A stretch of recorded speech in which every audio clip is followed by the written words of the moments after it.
Hello and welcome to Caversham Central. I've been doing a fair bit of work on the layout, which I'll be posting a video with progress on fairly shortly.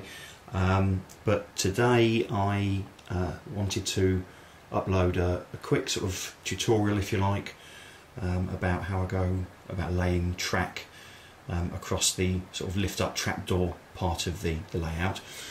So what we have is, as you walk into the rail room, hopefully you can see the layout goes across, and the idea is that this part of the layout just lifts up and out of the way. So I've been asked to show how I do it. I've laid 3 lines which seem to work pretty well. First time I've done it, so I can't say this is the way that a professional person would do it, but as I say, it works for me. So a couple of points. First of all, on the hinge side, if I just get down, the important thing is that you have enough clearance for the track to hinge up. So what you actually do is lay the hinges raised up. So we've got a couple of pieces of plywood here with the hinge on top, and that creates space. Hopefully you can see this, if I can get the thing to lift. Okay, it actually provides a space for it to lift up and away, so it doesn't snag on the track. I've laid the track here up to the edge, so that, let's see if we can get right in. Yeah, hopefully you can see that. Obviously there's no fish plates, but the track is joined quite snugly, and underneath we've got screws which bring this piece of track up to the right level. But obviously I'll show you that for the last line, which is here, which needs to go in place. What I have done is just make sure that the track is a consistent space. So I've used one of these spacing tools to just make sure there's a consistent space between the track at this end and also at this end, and the idea then is that by using this tool I make sure the track that goes along the middle you know, is joined up and sort of fits correctly at both ends. So where we're at is the line comes along here and it ends at this point. I've put in a couple of dropper wires, so if we go underneath we can see the dropper wires coming down to make sure that power from the power bus goes to that part of the track, and the same on the other side, but also in the drawbridge side, the centre pieces of the track there, you can just about see the dropper wires, and again they come down underneath and they're ready to be wired up and connected to the power bus. So the first thing I'm going to do is just lay the track up to this white line here, which I've also marked out. You can probably just see that where the track's meant to be, and I'm going to screw in brass screws at these points here and here, and they will support the track and also help with conducting some of the power as well. So that's the first job.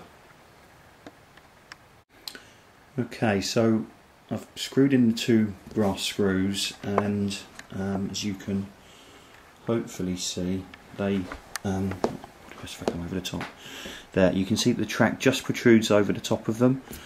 I'm going to nail the track in place, and then the idea is that once the track's nailed in place, that I can then screw the screws upwards so that they're just touching the underside of the rails. So I'll do that. Okay, so now we've got the screws in place, I'm going to line up the next piece of track, and as you can see, I've done this in such a way that the hole for the tack here is right on the edge, and that should mean that as long as I line it up properly and tack it in properly, that there shouldn't be any too much deviation between where one rail ends and the other begins. So I'll get that tacked in place.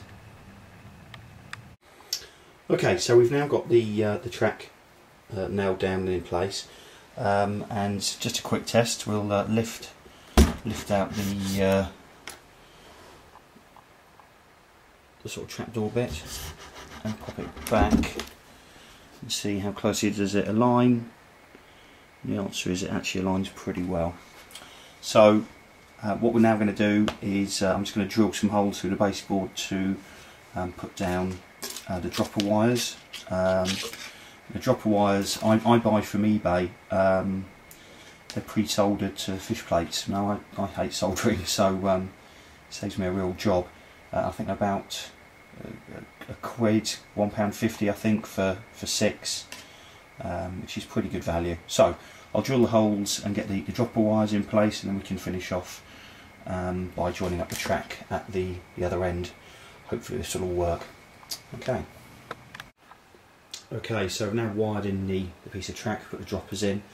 Final job. Oh, and also have inserted again a couple of brass screws here and here, which fit just nicely underneath the track here on the other side of the layout. So last job is to put in place the final piece of track, and hopefully it'll all work properly. Let's see.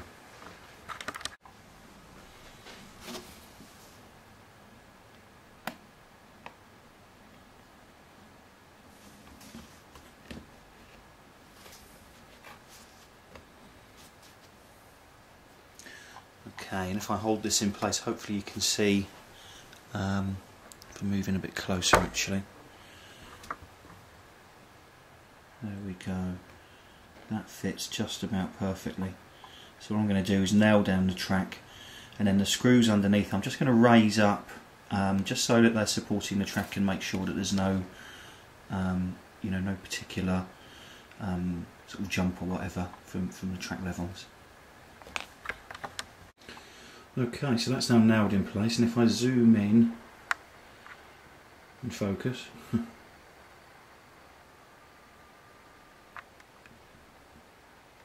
you can hopefully see that fits really quite nicely. The acid test, of course, is if trains will run over it without derailing, but there we go. So that's pretty spot on, I think. Let's get a coach going over it and see how it goes.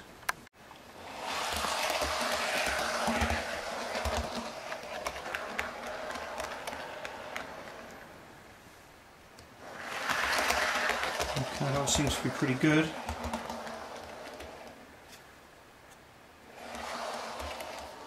There we go. So all that is required now is to wire up the droppers underneath, which I'm not going to bother videoing, and we're in business. So I hope that was useful. Sorry if it's gone on a bit, but hopefully some stuff there to help you with if this is a little project that you're doing on your own layout. And as I say, I'll post another video just with a bit more of the progress here. Things are starting to come together, so I'll get that up in over the course of the next few days. Cheers, thanks for looking in.